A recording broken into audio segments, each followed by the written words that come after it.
TV.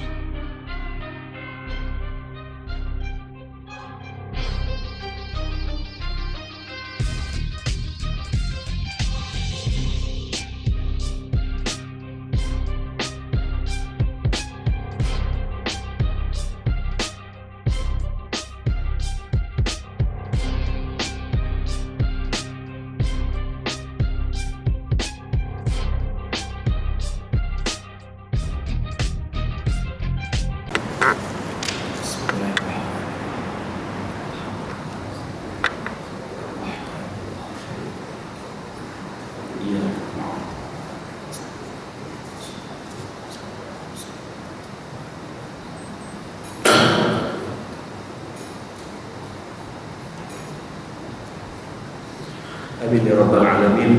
Fadilatul Imam Muslimin Muslimat yang Allah, alhamdulillah pada hari ini kita menyambung lagi pembacaan kita kepada kitab Fiqh Sirah yang telah disusun oleh almarhum Syahid Syekh Muhammad Said Ramadan Al-Buti. Jadi kita telah lihat dalam pertemuan yang lalu berkenaan dengan setelah gagal di peringkat penyiksaan umat Islam tidak lun dengan penyiksaan itu. Dan memang itulah yang telah kita lihat dalam setiap detik sejarah umat ini, bahawa siksaan fizikal sebenarnya tidak memberi kesan kepada akidah mereka. Ini menandakan bahawa akidah mereka benar-benar kental berhadapan dengan ujian-ujian dalam bentuk siksaan fizikal itu. Tindakan seterusnya ialah dengan mengadakan pemulauan ekonomi. Ini bukan satu pemulaan ekonomi yang calang-calang yang berlaku dalam hidup Nabi Muhammad SAW dan juga umat Islam, kerana mereka dipulaukan secara menyeluruh di satu peringkat, kawasan kediaman mereka sendiri. Cuba kita bayangkan, Mekah ni dia punya bentuk fizikal dia pada peringkat awal ialah Kaabah itu berada di tengah-tengah lembah yang dikelilingi oleh bukit. Jadi setiap lereng bukit itu akan dikuasai oleh suatu kabilah ataupun suatu kaum. Jadi akan ada satu syu'aib. Sya'bu maknanya rakyat. Sya'bu Malaysia maknanya rakyat Malaysia. Jadi bahkan ada juga istilah Hizbus Sya'bi. Di Mesir dulu ada satu parti yang dikenali dengan parti berhaluan kiri lah, ala-ala sosialis ini, Hizbus Sya'bi, maknanya parti rakyat. Itu istilah dia. Jadi memang terkenal lah Hizbus Sya'bi ini, parti rakyat ini. Kalau di Syria pun Hizbus Sya'bi ini juga adalah yang berhaluan kiri. Jadi istilah Sya'bu itu mana rakyat. Syu'aib maknanya kelompok kecil dalam rakyat. Sebab itulah kita ada dalam sejarah ni Syu'aib Bani Hashim, Syu'aib Bani Umayyah dan sebagainya. Dan kemudiannya kita juga membaca satu istilah lagi dalam perkampungan di Makkah ni, ialah Syekh Bani Amir. Syekh Bani Amir ini kawasan perkuburan Ma'la dan sebagainya itu Syekh Bani Amir. Ramai yang orang Melayu di situ asalnya. Itu dia punya susu galuh, dan itu sampai ke hari ini pun ada lagi istilah-istilah Syekh tadi. Benda samalah, Syu'aib dengan Syekh itu maknanya kawasan menuju kepada perkampungan. Syekh Bani Amir itu salah seorang tokoh yang ternama di Malaysia ni, lahir di Syekh Bani Amir itu ialah seperti Tan Sri Hasan Azhari. Itu antara orang Melayu yang lahir di Mekah, besar di Mekah dan sebagainya, belajar di Mekah. Tapi sayangnya habis orang Melayu. Syekh Bani Amir itu habis, tak tahu maknanya dia bertaburan ke lain tempat, termasuklah juga di kawasan Ajian. Itu kawasan orang Melayu asal. Baik, balik kepada kisah permulawan ekonomi yang berlaku ke atas Syekh Bani Hashim ataupun Syu'aib Bani Hashim ini. Mereka memulaukan Bani Hashim ini secara menyeluruh. Bukan seperti sekarang pemulauan ekonomi berlaku juga, tapi pemulauan negara ke negara. Contohnya Iraq dipulaukan oleh Amerika dan juga oleh negara-negara sekitar, tapi bocor juga sebab Jordan membantu. Ini tidak. Apa yang dihadapi oleh Nabi Muhammad SAW ini, satu Bani Hashim itu dipulaukan tak boleh nak putus niaga, tak boleh nak menjual beli makanan, nak membantu, kena apa, termasuk dalam masa 3 tahun itu berlangsung piagam permulawan tadi dalam masa 3 tahun lebih kurang tak boleh nak melangsungkan perkahwinan di antara bani-bani lain dengan Bani Hashim Jadi itu adalah satu permulawan yang benar-benar menyeluruh Ini adalah satu usaha bagaimana untuk melihat umat Islam supaya surrender supaya menyerah kalah. Tapi ternyata umat Islam tidak juga menyerah kalah sehingga kan bibir mulut Rasulullah SAW sendiri pun sudah luka-luka kerana baginda sendiri pun turut mengunyah daun-daun sebagai ikhtiar hidup yang akhir sekali walhal kita tahu di Mekah tu mana ada tumbuhan pun itulah yang melanda umat Islam pada masa permulawan. Baik, kita lihat beberapa catatan peristiwa dan juga pengajaran terhadap benda kes permulawan tadi. Melalui beberapa isnad hadis yang berlainan daripada Musa bin Uqbah, daripada Ibnu Ishaq dan selain daripada mereka berdua menyebutkan bahawa pihak kafir Quraisy telah sebulan suara ataupun sebulan pendapat untuk membunuh Rasulullah SAW. Dan keputusan ini telah pun disampaikan kepada Bani Hashim dan Bani Abdul Muttalib, tetapi mereka enggan menyerahkan Rasulullah SAW untuk tindakan nekat itu. Ini puncanya.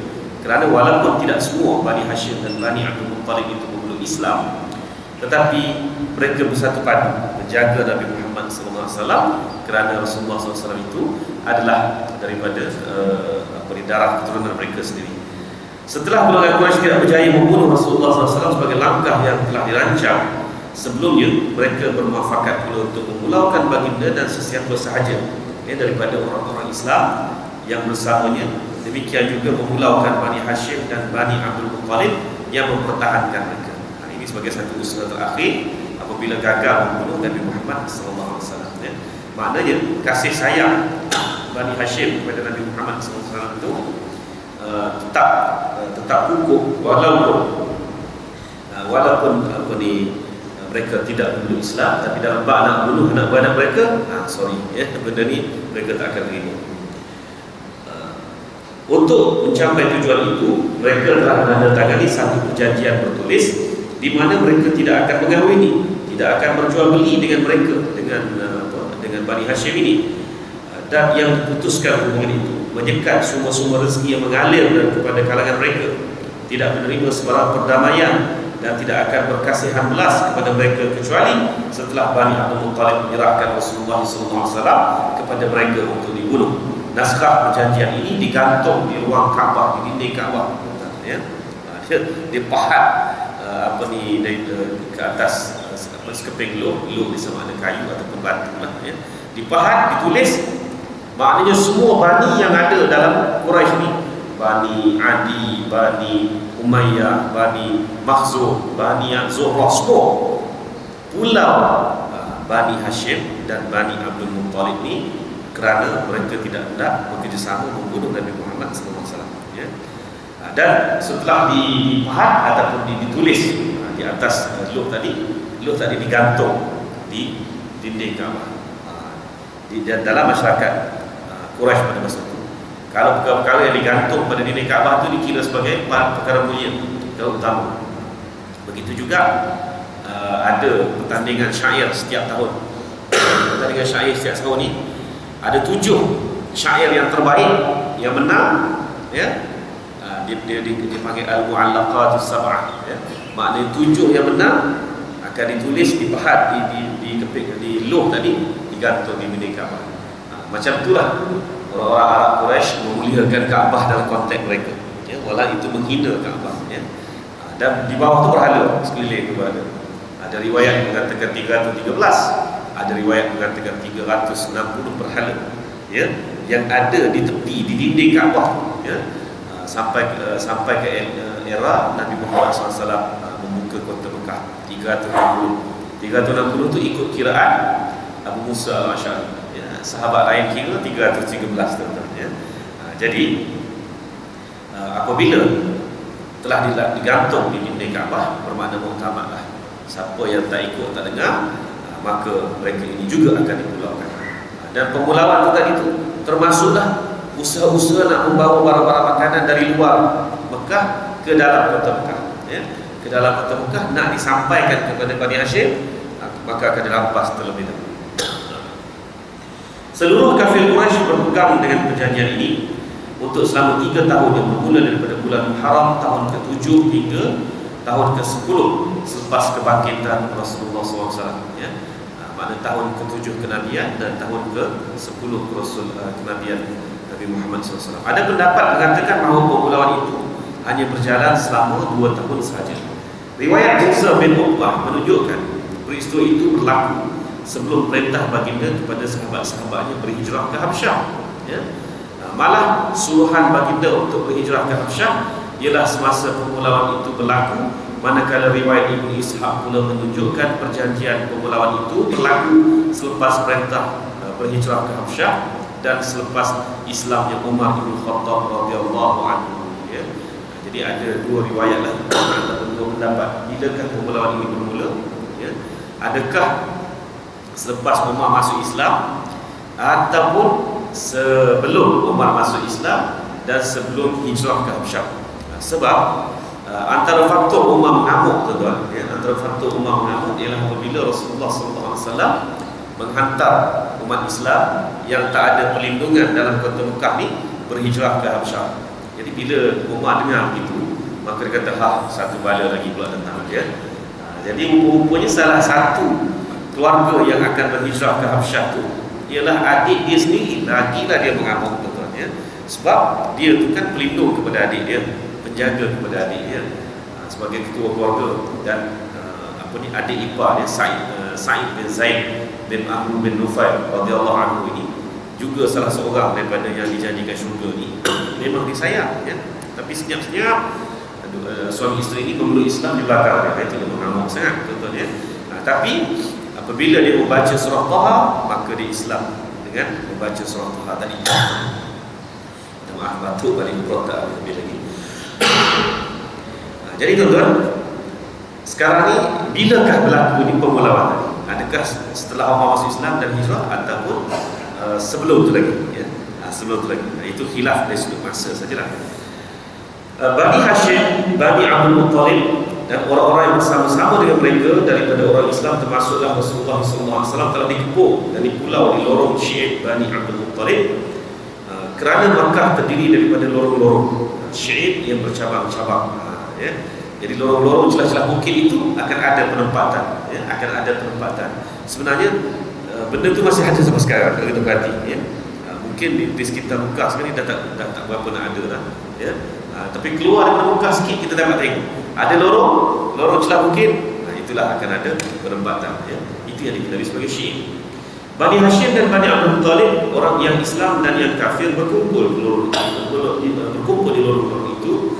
Orang-orang Islam berkumpul kerana beragama, manakala yang kafir pula kerana semangat hamiyah, maknanya semangat darah, semangat ni darah kita ni, darah daging kita. Itu maksud semangat hamiyah tadi.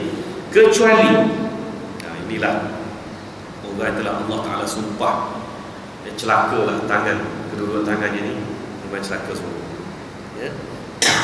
Siapa dia? Abu Lahab. Abu Lahab ni dalam keadaan semua keluarga dia bersatu padu, walaupun tak Islam, untuk menjaga Nabi Muhammad SAW demi kerana hubungan darah dia tadi.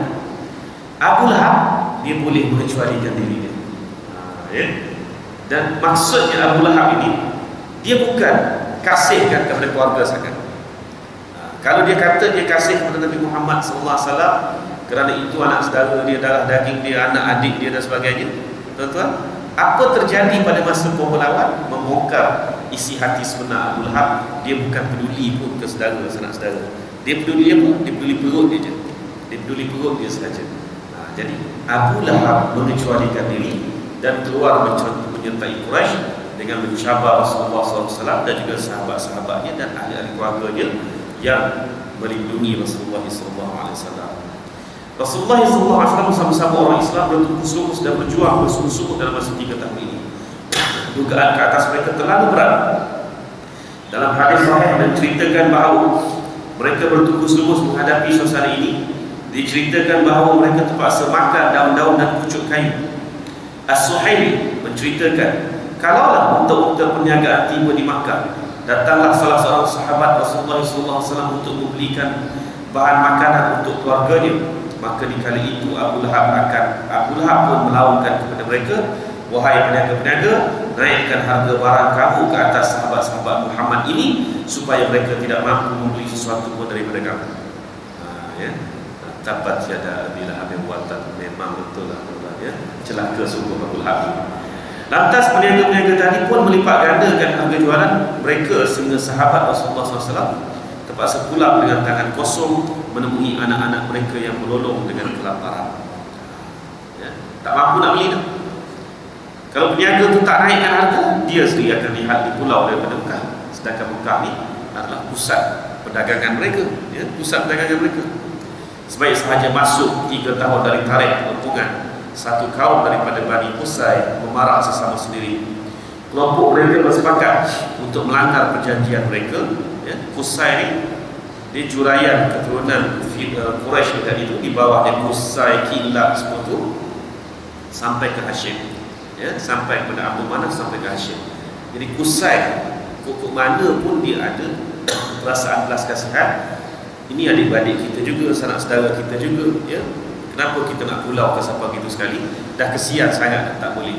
Akhirnya mereka pun, ya, tidak dapat membendung lagi perasaan.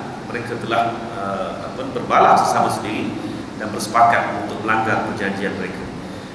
Di masa yang sama, Allah Subhanahu Wa Taala telah memutuskan anak-anak yang menggigit serta mengerim naskah perjanjian yang digantung di ruang Kaabah, mengerim keseluruhan perjanjian. Tidak ada satu pun yang tertinggal kecuali ayat-ayat yang menyebut nama-nama Allah.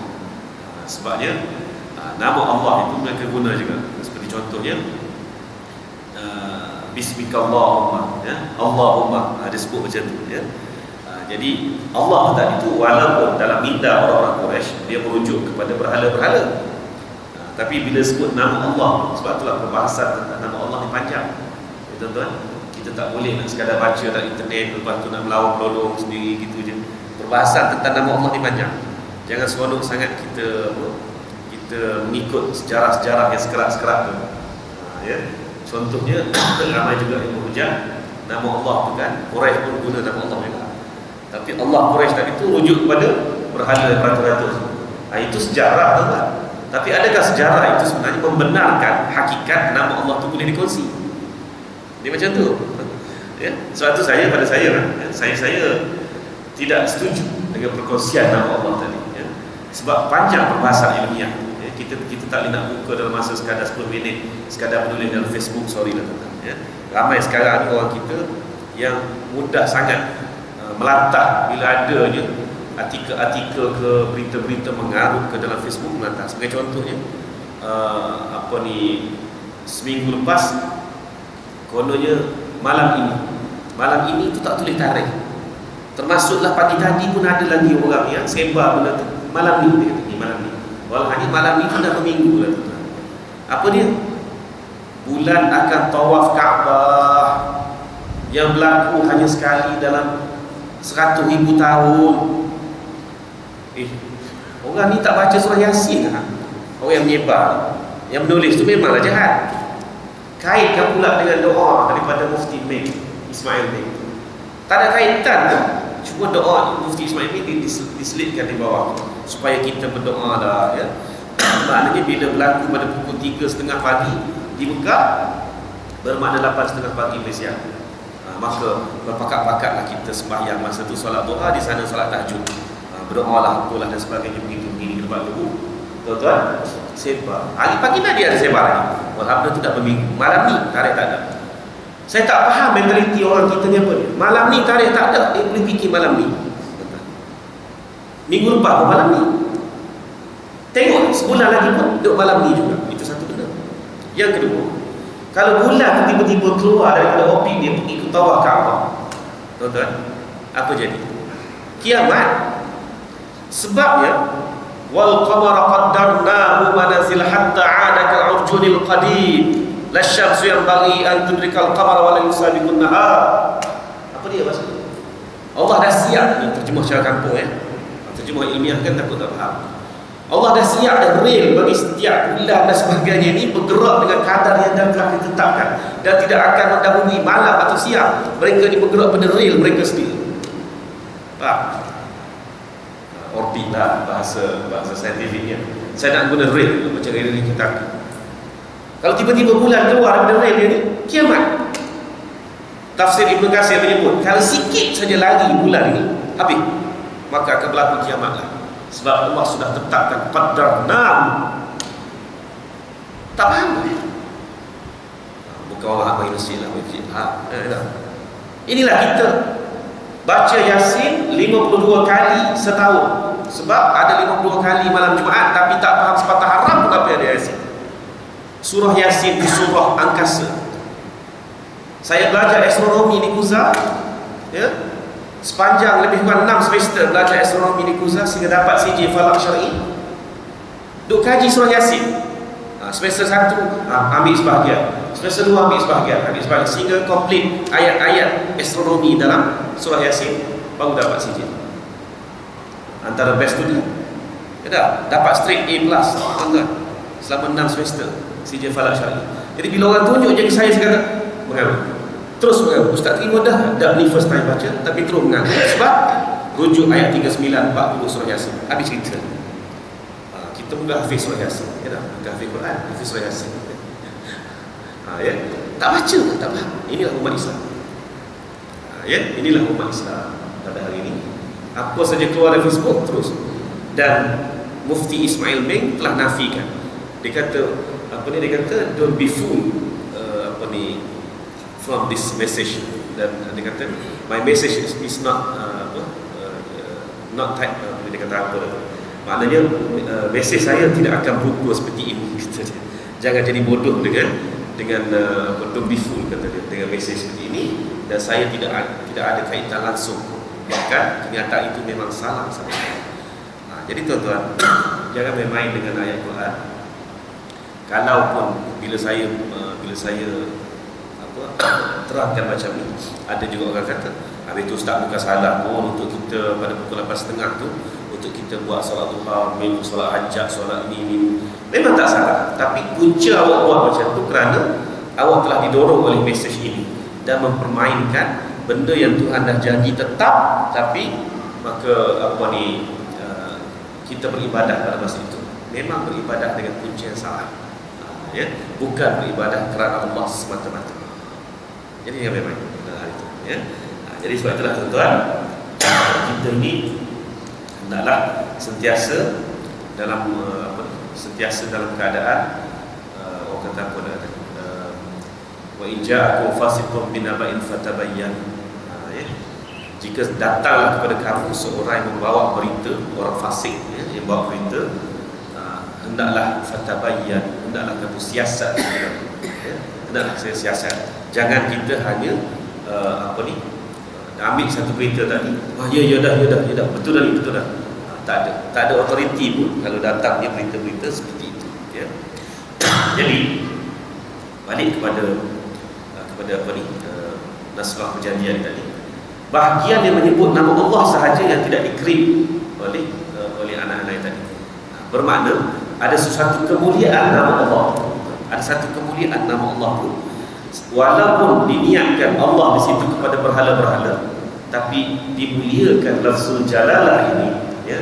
Dan sebab itulah lafzul jalalah ini dia hanya merujuk kepada Allah yang esa, yang tidak beranak, yang tidak diperanakkan, ya. Lam yalid wa lam yulad tadi, ya. Jadi habis waktu dalam keadaan orang-orang Quraisy bergaduh sama sendiri nak teruskan atau tidak, tiba-tiba mereka pun bersepakat, begini, kita akan berhenti daripada mengulau Bani Hashim, tapi sehingga kita punya loh perjanjian tadi tu hancur. Dia kata dengan anggapan tak akan hancur. Setengah riwayat mengatakan daripada batu loh tadi, tapi anak-anak boleh kering juga, ya. Setengah riwayat mengatakan daripada kayu. Wallahualam. Tapi mereka pun bersepakat, okey tadi tu. Tiba-tiba bila mereka berpaling saja kepada loh tadi, hancurlah semua loh, tinggal sikit je bahagian nama yang menyebut nama Allah, ya. Baik. Kejadian ini telah diceritakan oleh Rasulullah SAW kepada bapa saudaranya Abu Talib Setelah ditanya balik oleh Abu Talib, apakah Tuhan engkau telah memberitahu kepada engkau? Jawab Rasulullah SAW, ya. Abu Talib tak tahu, Abu Talib duduk di rumah ni, ya. Dan Abu Talib memang dia beransur-ansur sakit semasa dalam pemulawan tadi. Bahkan Sayyidatina Khadijah radhiyallahu anha sendiri pun beransur-ansur sakit ketika mana tempoh pemulawan selama 3 tahun tadi. Juga habis harta Khadijah binti Khuwailid sepanjang 3 tahun sponsor keluarga Bani Hashim tadi, sebab kerana mereka tak ada sumber, habis harta dia. Sebaik saja tamat pemelawan, tamatlah harta Khadijah binti Khuwailid radhiyallahu anha. Jadi Rasulullah SAW beritahu kepada Abu Talib detail cerita. Abu Talib kata, siapa beritahu ni? Sebab kita terkepung, kita tak boleh nak pergi, kita tak tahu pun, tak tengok pun orang Bani Qusay ya. Maka kata Abu Talib, Tuhan kau beritahu ke? Ya, kata Rasulullah SAW. Maknanya khabaran direct daripada Allah Subhanahu Wa Taala.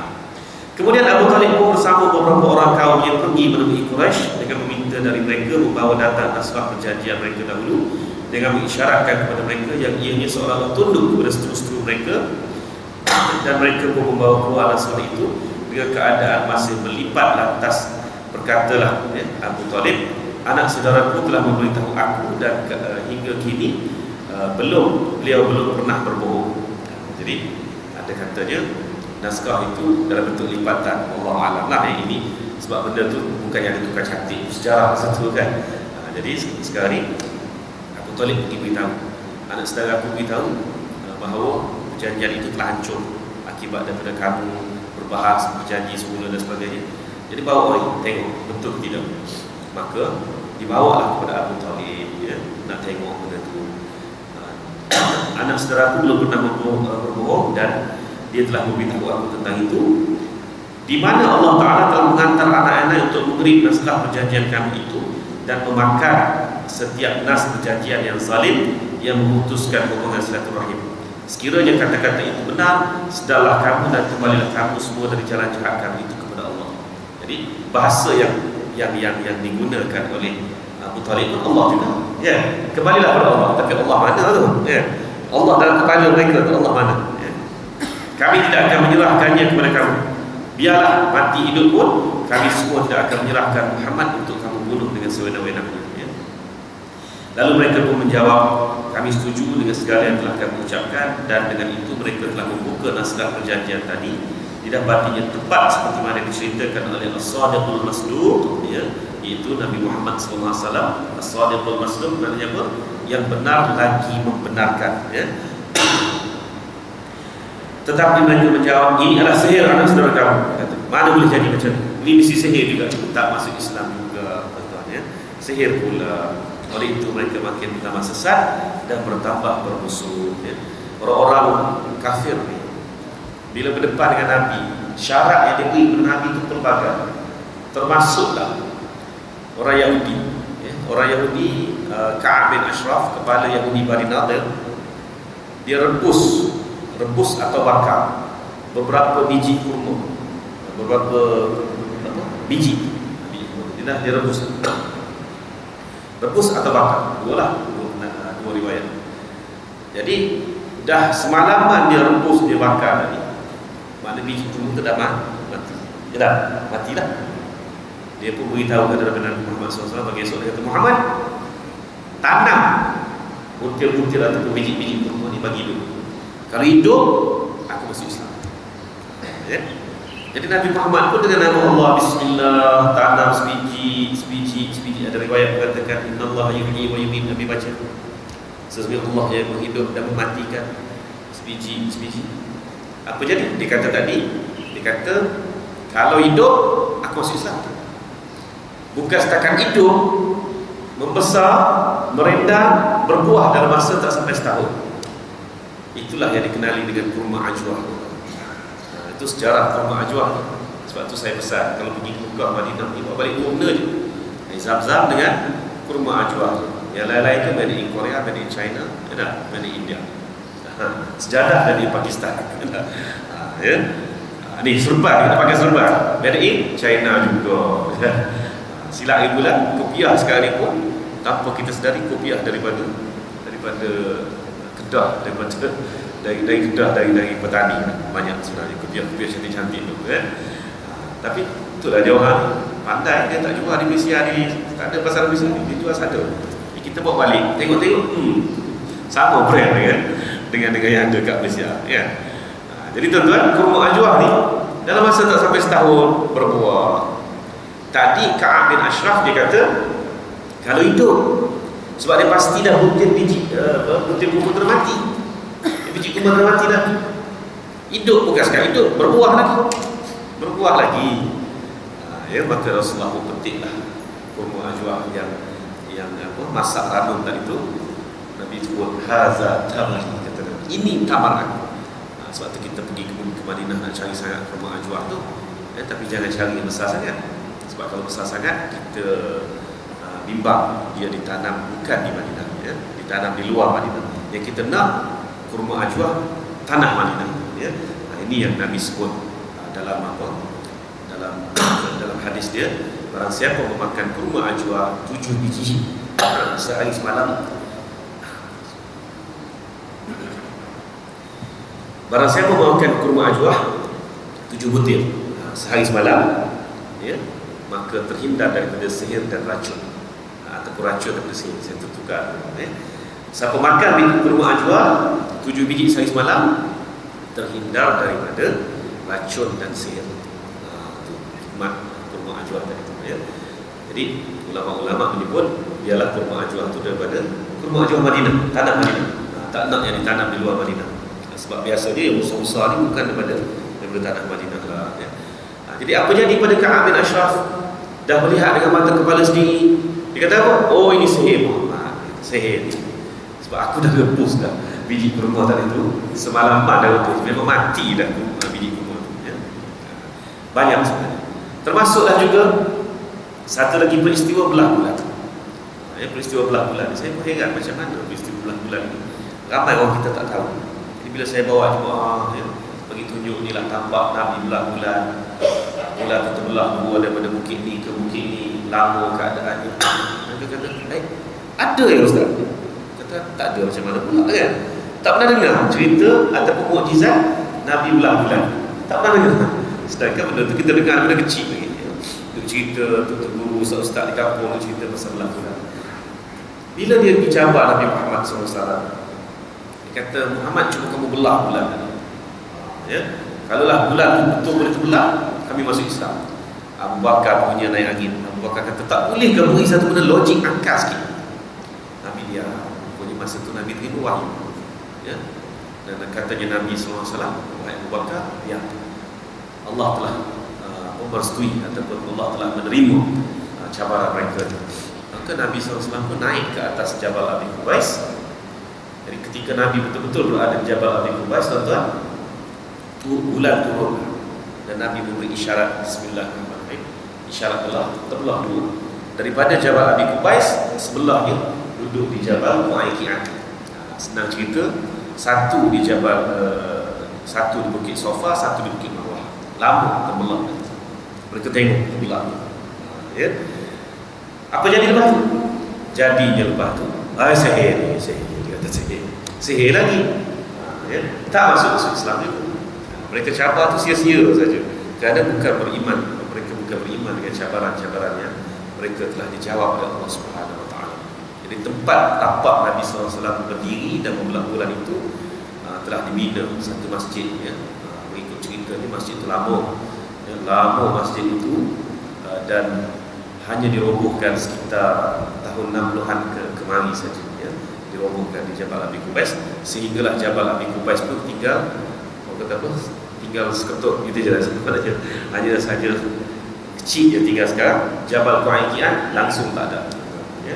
Jabal Mu'ayqi'an ni ada tapaknya, pembesaran Masjid Haram yang baru ni, ya, yang baru, 5 tingkat pula.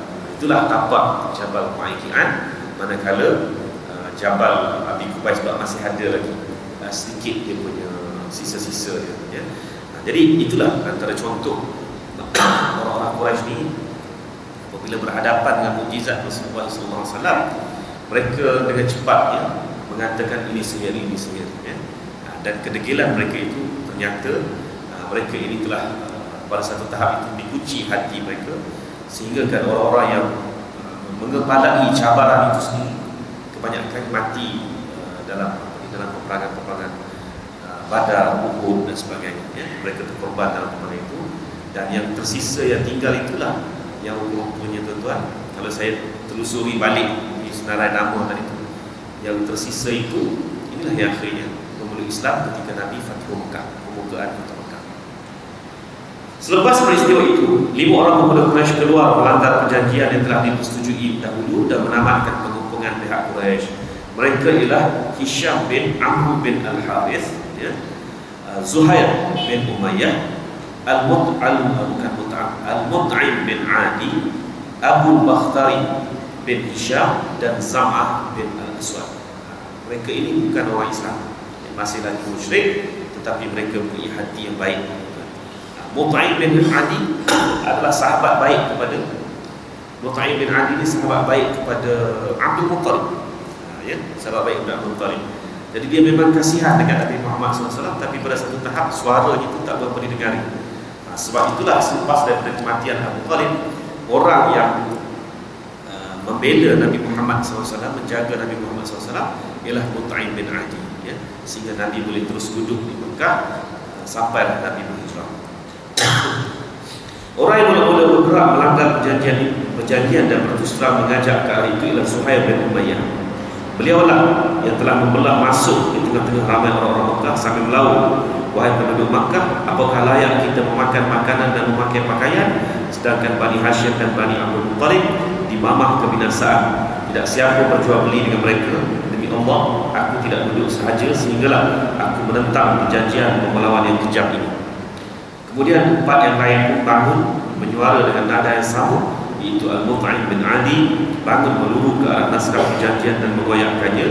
Lepas itu kelima-lima mereka bersama-sama dengan satu jemaah bergerak menuju ke hadapan Bani Hashim dan Bani Abdul Muttalib dan orang-orang Islam yang lain yang bersama dengan mereka, lalu menyeru agar mereka yang di pulau itu keluar dari rumah mereka supaya mereka bebas daripada permulawan Quraisy. Jadi kalau kita lihat tuan-tuan, sampai sekarang pun apabila ada yang umat Islam yang kelihatan kuat dan sebagainya, mereka akan dipulaukan, dan pemulauan mereka ini tak akan menyeluruh, sebab akan ada juga dalam kalangan kufar itu yang tak boleh terima pemulauan mereka, ya. Tapi dengan syarat kita ni kena teguh lah, kita umat Islam ni kena teguh. Macam mana kita nak teguh? Kalau kita lihat saf solat pun kita tak boleh luruskan, ya.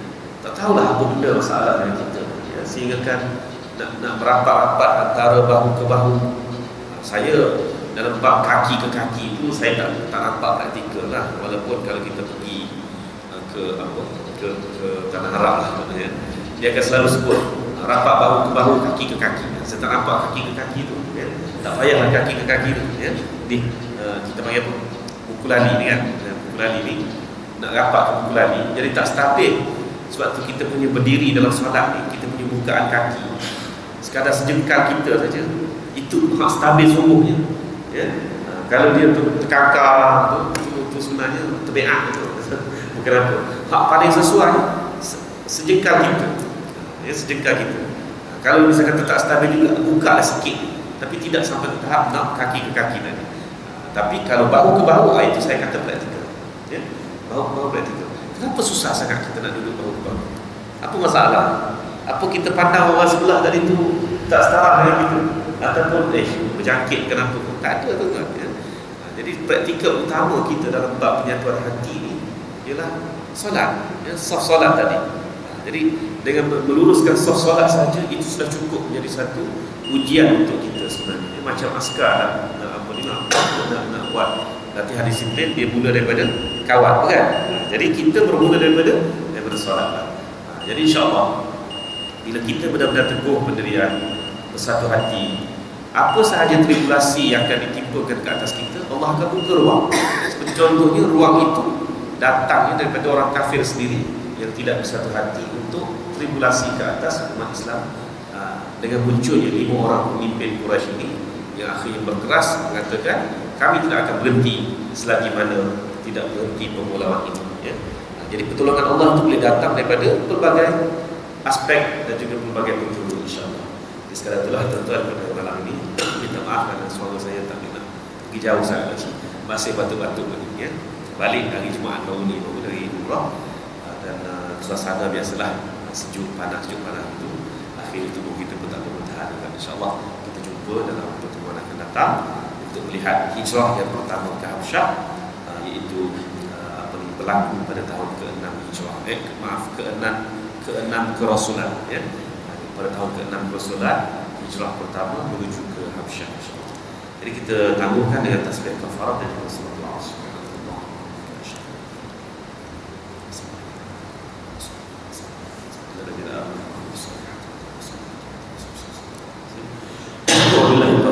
Assalamualaikum